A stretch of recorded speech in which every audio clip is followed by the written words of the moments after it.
보실 성경 말씀은 요한계시록 8장 1절로 5절입니다. 일곱째 인을 떼실 때 하늘이 반시간쯤 고요하더니 내가 보매 하나님 앞에 일곱 천사가 서 있어 일곱 나팔을 받았더라. 또 다른 천사가 와서 제단 곁에 서서 금 향로를 가지고 많은 향을 받았으니 이는 모든 성도의 기도와 합하여 보좌 앞 금 제단에 드리고자 함이라. 향연이 성도의 기도와 함께 천사의 손으로부터 하나님 앞으로 올라가는지라. 천사가 향로를 가지고 제단에 불을 담아다가 땅의 소돔에 우레와 음성과 번개와 지진이 나더라. 아멘. 오늘은 종말 직전에 있을 현상에서 나팔재앙 네 가지를 소개받으려고 합니다. 여섯 인까지의 인재앙은 천지변동까지 있었는데 일곱째 인을 떼실 때에 일곱째 천사들이 각각 일곱 천사들이 나팔을 하나씩 받았습니다. 천사들이 각각 나팔을 불 때마다 재앙의 내용이 보입니다. 근데 이 나팔은 전쟁을 예고하거나 백성들을 모을 때나 그렇게 구약시대에 보면 나팔을 불었습니다.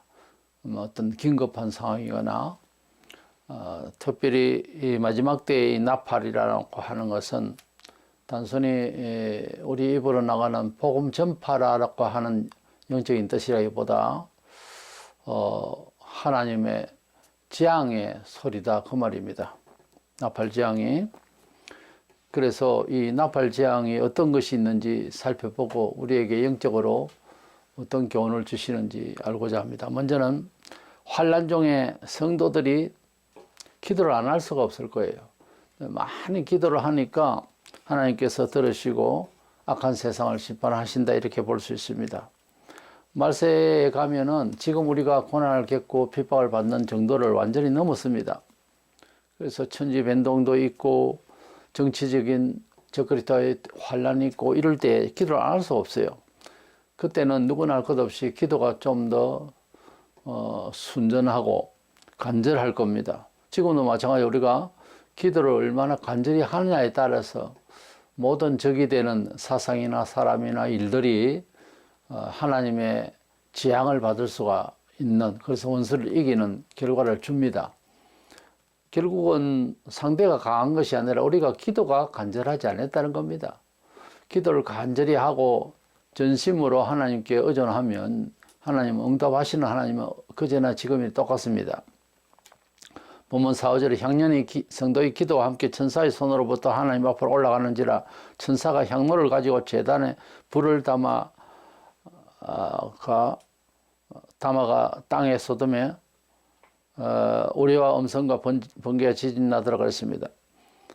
우리 성도들이 간절히 기도하니까 그것을 하나님께서 받으시고 이제 향로를 가지고서 제단에 불을 담아다가 땅에 쏟더라 했는데 이제 하나님께서 형벌을 하시는 게 성도의 기도가 올라갔기 때문에 그렇게 되어진다 하는 뜻이 있습니다. 물론 하나님께서 알아서 하시는 재앙이고 말세 현상이고 그렇겠지만은 우리 성도들이 기도할 때 이러한 일이 빨리 악을 제거하는 일에 하나님께서 역사하신다는 그런 뜻입니다. 이런 걸 보면 우리가 하나님 앞에서 태워져서 향이 되어서 하나님 앞에 흠향하기 좋을 만큼 기도가 얼마나 있느냐에 따라서 적을 물리칠 수가 있다 하는 뜻입니다. 우리는 혈과 육으로 싸울 것이 아니고 영적인 싸움을 한다라고 성경에 그렇게 되어 있습니다.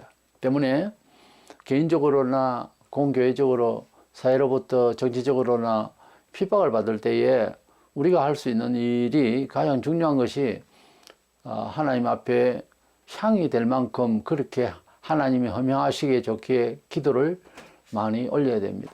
구약에 제사를 드릴 때에 태워서 드렸잖아요. 그 향을 받으셨다 그랬어요. 그 중심을 보신 거죠. 짐승 태우는 고기 냄새 보이지 뭐 특별한 게 있겠습니까? 고기도 많이 먹고 나면 우리 사람의 경험이 그렇지 않습니까? 고기 냄새가 싫을 때가 있습니다.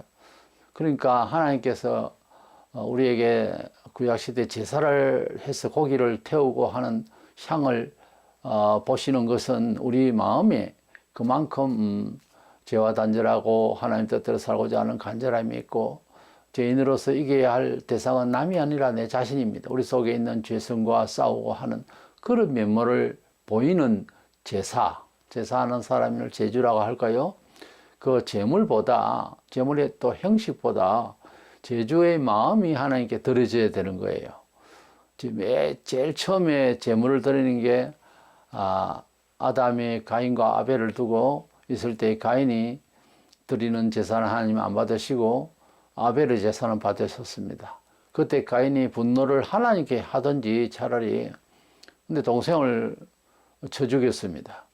그래서 일명 전쟁은 종교전쟁이 시작이다 이렇게 말할 수 있는데, 제물을 드리는 마음이 잘못된 것이 그 뒤에 하는 행동을 보면 가인이 얼마나 하나님 앞에 형식적이었나 육적이었나 하는 것을 볼 수가 있습니다. 또 의미상 공유를 안 받으시는 것이 아닌데 공물을 드렸고 아벨은 양을 잡아서 드렸습니다. 피의 제사를 드렸죠.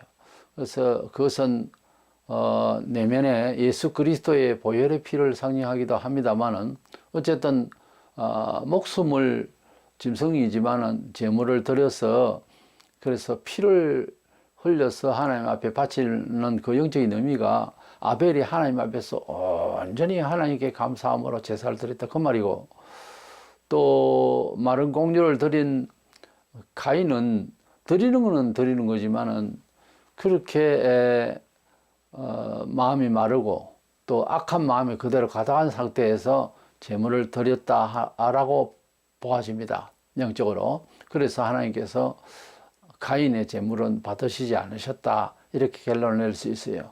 우리가 같이 헌금을 해도 어떻게 보면 헌금이 이제 뭐 돈은 경제적으로 많이 들어오면 교회가 뭘 해도 일을 할 수 있다 이렇게 볼 수 있지만은 결코 그렇지 않는 것이 하나님께서 중심을 보십니다. 구약에도 창기가 번 돈을 받으시지 않는다고 하죠. 불의한 재물은 하나님이 안 받으신다고 그랬어요. 그래서 우리가 돈이 얼마냐가 아니라 어떤 돈으로 드리느냐 하는 것이 매우 중요합니다. 같이 11절을 하고 감사를 하는데도요, 마음의 태도가 달라요. 어떻게 버느냐에 따라서가 드리는 마음이 다르거든요. 같이 11조 생활을 하고 헌금 생활을 하는데 어떤 사람은 어떻게 보니까 은혜를 받는 것 같고 물질적인, 어떤 사람은 못 받는다 할 때 원인을 자세히 생각해 봐야 됩니다. 온전하게 하나님 앞에 헌금 생활도 해야 되는 것입니다. 억지로 내는 것은 원치 않아요, 하나님께서. 하나님께서 은도 내 것이요 금도 내 것이라 학기장 8절 그렇게 말씀하셨는데, 뭐 돈이 없어서 하나님이 달라가는 것도 아니고, 그러니까 모든 만물을 하나님이 지으셨는데 금도 하나님 것이고 은도 하나님 것인데 그걸 억지로 낸다는 건 말이 안 되는 겁니다, 원래 원칙적으로. 그래서 먹고 살 수 있도록 해주셔서 감사합니다 하고 열의 한쪽을 하나님 앞에 바친다 하는 그런 마음이 되어야 되는 것이지, 그것을 바치면 교회라 공동체를 위해서 공동체가 계획된 각 분야별로 돈을 쓸 수 있도록 해야 되겠죠. 그렇기 때문에 하나님 앞에 드리는 제물 자체나 감사 헌금이나 발라야 됩니다. 바로 돼야 되는 거죠. 우리의 기도가 향연이 되어서 하나님 앞에 향이 되어서 올라갈 만큼 속죄 제물을 정결한 짐승을 그렇게 잡을 때는 완전히 목숨을 끊습니다. 피를 흘리고 쏟아내고 그렇게 깔끔하게 해서 태워 드리는 것입니다. 그렇게 제물을 드리고 속죄를 받았던 구약시대처럼 신약의 성도는 기도를 해도 그렇게 해야 됩니다. 말세가 되니까 너무 힘드니까 신앙이 약하다 싶은 형제들도 그때는 굉장히 간절해져요. 보기 좋을 만큼 간절합니다. 근데 평화시대 이런 시대에는 일상에서 기도할 때 보면 얼마나 약한지, 기도가 하나님 앞에 간절할 이유가 별로 의식이 안 되거든요. 그런데 하나님 나라에 대한 비전이 있고 꿈이 있고 소망이 있는 사람은 기도가 가슴이 아픕니다. 가슴이 아프니까 말이 나오는 거예요. 그런데 우리 대한민국의 기독 성도들이 기도를 시키면 5분도 못해요. 그 5분도 간절한 기도가 안 되는 거예요. 그러니까 긴장이 없다 이 말입니다. 하나님 나라에 대한 소망이 간절하면 긴장이 돼서 기도를 하게 돼 있어요. 근데 소문이 그렇게 안 되거든요. 뭐 철이 들고 안 들고 이런 뭐 신학적으로 뭘 알고 모르고 관계없어요. 이건 양심운동이기 때문에 종교적 양심운동이에요. 근본이 흔들리고 근본이 변화를 안 받으면 교회 생활이 힘듭니다. 기도를 5분도 못 하고 10분도 이어서 계속 할 수 없다면, 다른 말로 할 게 없다면 정상이 아니에요, 지금.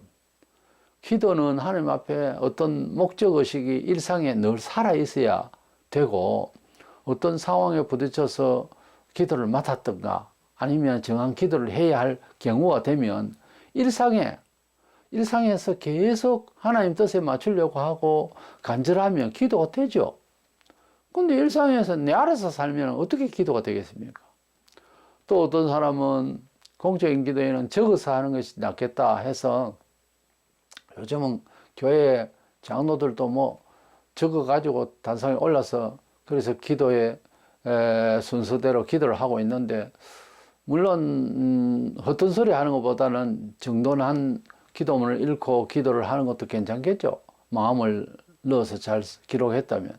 근데 원래는 뜻이 있고 이런 것 같으면 부모가 자식을 사랑하거나 자식이 부모를 공경할 때 일일이 적어서 뜻을 맞춰서 합니까? 마음이 있는 대로 다 되지 않습니까? 뭐 교회에 예를 들어서 기관을 위해서 기도하면 기관에 대한 관심이 있어야 되고, 관심이 있으면 기도를 하게 돼 있잖아요. 사람이 하나님 나라에 대한 생각이 부족하니까 기도가 안 되는 거예요. 간단한 이야기입니다. 종말에 가면은 기도를 잘 하게 돼 있어요. 왜요? 이제 남을 위해서보다 죽겠거든요. 너무 재앙이 너무 무섭거든요. 불이 떨어지지 성도의 집 주변에 안 떨어지겠어요? 그래서 그런 상황이 되면 정치적인 핍박을 받고 뭐 여기저기 죽어나가고 순교를 하고 이러는데 기도 안 하겠어요?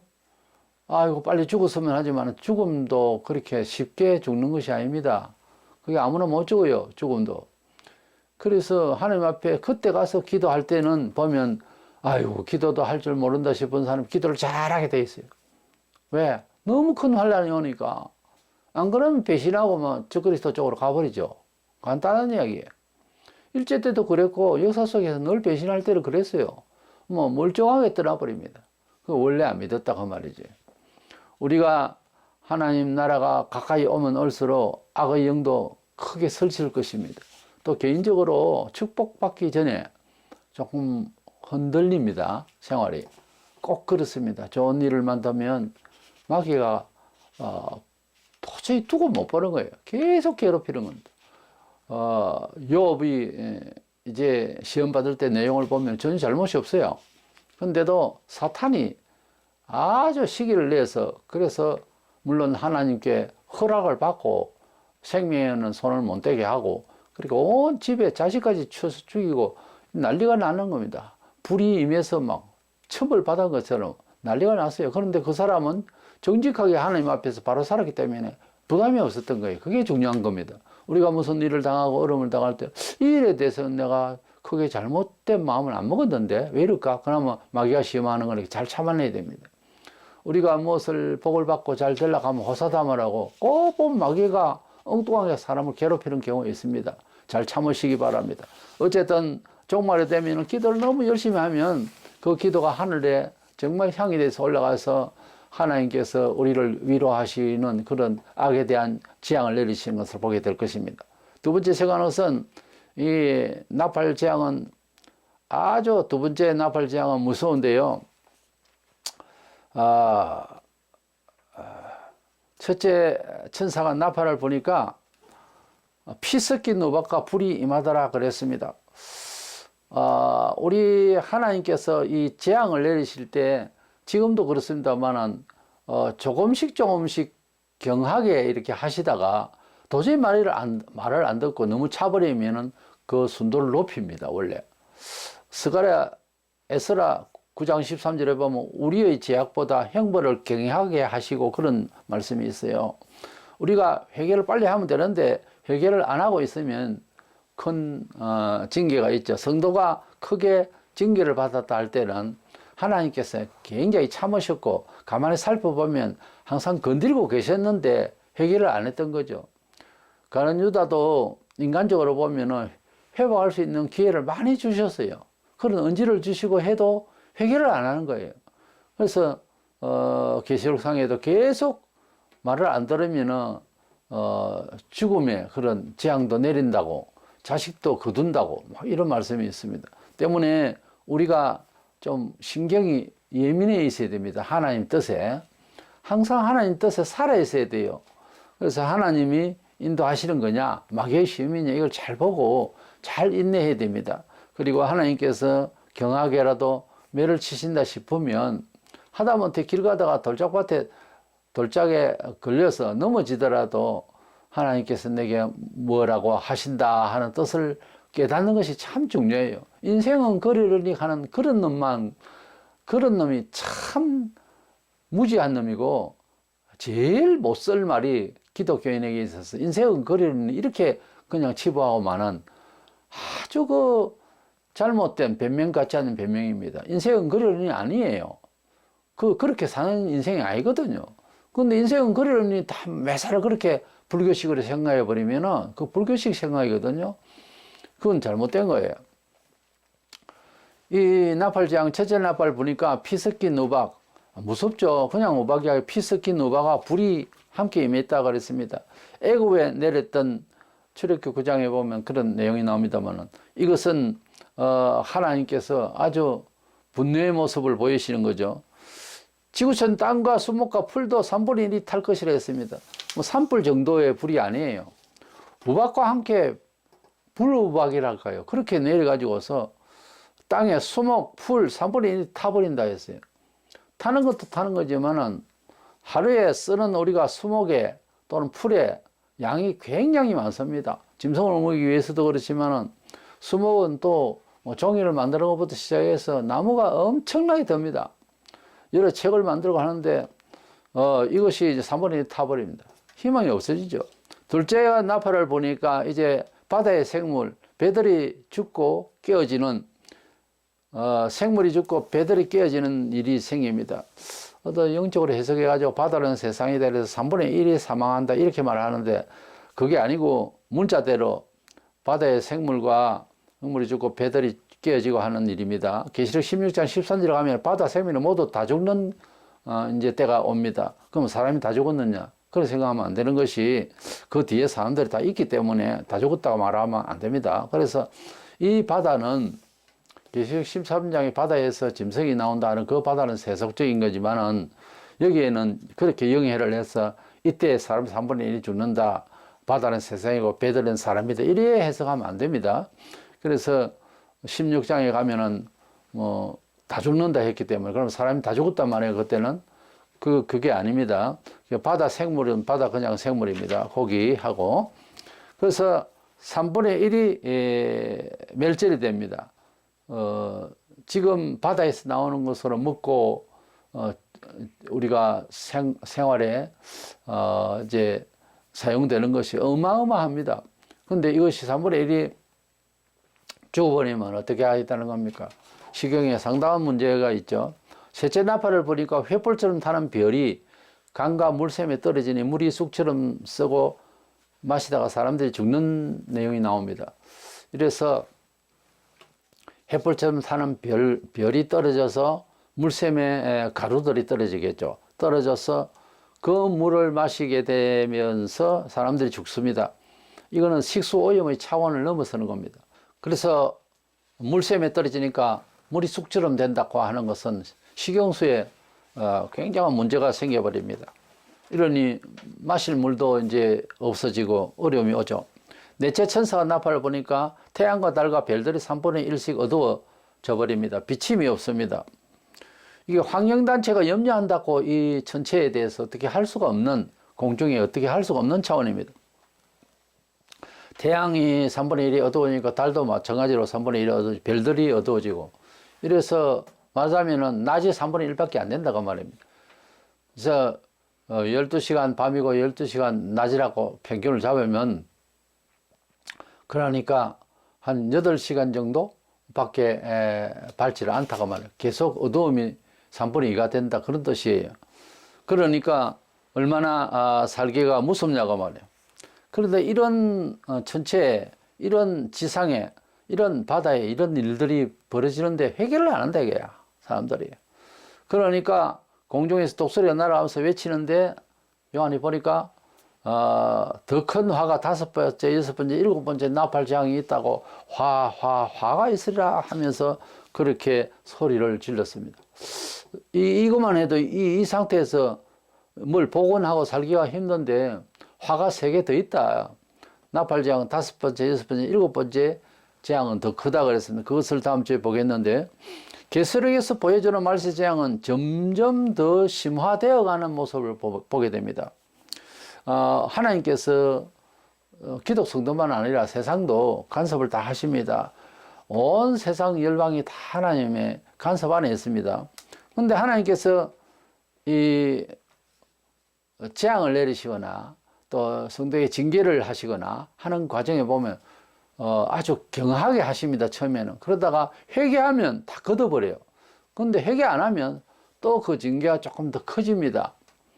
그러다가 또 회개를 더 안 하면은 결국은 목숨까지 갑니다. 그래서 계시록을 보면서 3분의 1씩 치시는 것도 은혜 가운데 되는 겁니다. 일이 가만히 보면 하나님께서 그만큼 아끼신 거예요. 3분의 1만 치다는 건 이건 너무 감사한 거죠. 이런 상황까지 가서도 하나님 없다 있다 이러고 있으면 하나님께서 화가 나죠. 그런 죄를 짓고 있고 하나님을 떠나 있으면 죄를 짓게 돼 있거든요. 험한 것을 쫓게 돼 있고 그걸 죄라고 생각을 안 하는 그게 하나님 없다라는 부정을 하는 상황에서 생기는 행동이거든요. 그러면 그게 또 결국은 죄가 돼요. 어렵지를 못하다고요. 하나님 뜻을 벗어난 있는 상태에서의 생활 모든 사유하는 것 행동이 옳은 게 없다니까요. 세상에. 그게 세속적으로 보면 멋있다 발전적이고 진보적이다 해도 그건 전부 죄악입니다. 이래서 하나님 없이 살아가는 이 세상을 하나님 통치하실 때에 이 재앙을 내리실 때에 이렇게 3분의 1씩 이렇게 경하게 치신 것은 기회를 주신 거다 이렇게 봐야 됩니다. 그런데 성경을 계시록을 보면 회개를 안 해요. 사람들이. 참 그래서 우리 사람이 개인적으로도 매를 계속 채우는 사람이 있는가 하면은 매를 맞으면 당장 그날 급변해가 돌아서 가지고 하나님 앞에 무릎을 꿇는 사람이 있습니다. 바보 같아도 그 사람이 큰 자예요. 하나님 앞에 그래서 자기를 낮추는 사람은 항상 하나님의 징계를 알고 또 하나님의 은총을 알기 때문에 행동 거지가 다르죠. 하나님을 두려워하는 태도에 있어서는 사람들이 보면 굉장히 약하게 보입니다. 그러나 어떤 일을 선택하고 방향을 지을 때 이것이 하나님 뜻이냐 하는 것을 고민하는 사람은 굉장히 소극적으로 보이죠? 그렇지 않습니다. 형통하기 위한 고민이에요. 이것이 빠지면은 하나님께서 매를 치시는데 매를 맞는 놈이 매를 맞았다 생각을 안 하는 그게 문제예요. 대단히 큰 문제는. 그게 하나님 앞에서 경하든 어쨌든 매를 치는데도 매로 생각 안 할 때 그게 이제 문제가 심각해지는 거예요. 그 병원에서도 아프다 소리 안 하고 아파가지고 정신을 잃은 사람이 더 어렵잖아요. 고치기가. 그 어디가 아픕니까? 물을 때 자기가 동기 유발을 이야기하고 그리고 정도를 이야기하면 그러면 치료하기도 훨씬 쉽겠죠. 정기기계를 대고 뭐 기계를 동원하기 전에 본인이 알만한 것은 얘기를 하고 살아온 과정과 병인하기 시작한 과정을 이야기하는 것이 굉장히 중요하잖아요. 그것이 자기 건강을 지키는 겁니다. 건강을 배울 때 보면 내 건강은 괜찮다 이러다가 망하거든요. 아프면 알아야 돼요. 어느 정도의 지식을 가지고 알아야 됩니다. 하나님은 3분의 1씩 재앙을 내리시고 하는 것은 긍휼이다. 이것을 아시자는 겁니다. 그리고 우리가 하나님께서 재앙을 내리신 것도 어떤 뜻을 이렇게 보여주시는 인재앙처럼 이렇게 도장을 띄서 이렇게 보여주는 정도가 아니고 나팔 부는 정도라 하면은 이거는 경고거든요. 그래서 말로서 해주고 뜻을 보여주는 것을 넘어서서 경고하는 생활이 뭐가 나타났다. 이거는 하나님의 어떤 경고다 할 정도로 나팔 소리처럼 들릴 정도로 그렇게 긴장을 불러오는 일이 생길 때는 회개를 해야 됩니다. 근데 중요한 것은 회개치 않는 사람은 이구도 내가 뭔 큰 죄가 있나 여기 이제 문제가 있는 거예요. 죄가 없다 하기 때문에 죄를 회개할 시간이 없잖아요. 이유가 없거든요. 그런데 사회적으로나 여러 가지로 잘 돼 있는 사람이 눈물을 흘리고 통곡하는 건 뭐예요? 그 사람이 숨은 죄가 많아서 그럴 거야 이래 생각합니까? 눈물을 흘리며 회개하는 사람은, 그래서 회개의 발언을 하는 사람을 바보로 취급하면 그대는 의인입니까? 그래서 내가 회개가 안 된다 하는 것은 내가 죄가 없다라고 그렇게 여기면 안 되고, 죄가 없는 줄 알아라 이렇게 표시를 할 것이 아니라, 죄가 없는 것 같은데 회개하는 사람은 뭐냐, 여기에 한번 생각을 해보라고요. 항시 회개는 생활이 돼야 되겠고, 그래서 하나님께서 우리의 회개와 우리의 기도를 통해서 적을 이렇게 재앙을 내리시든지 어떻게 하든지 이기게 하시는 하나님의 은총을 받기를 주의 이름으로 축원합니다.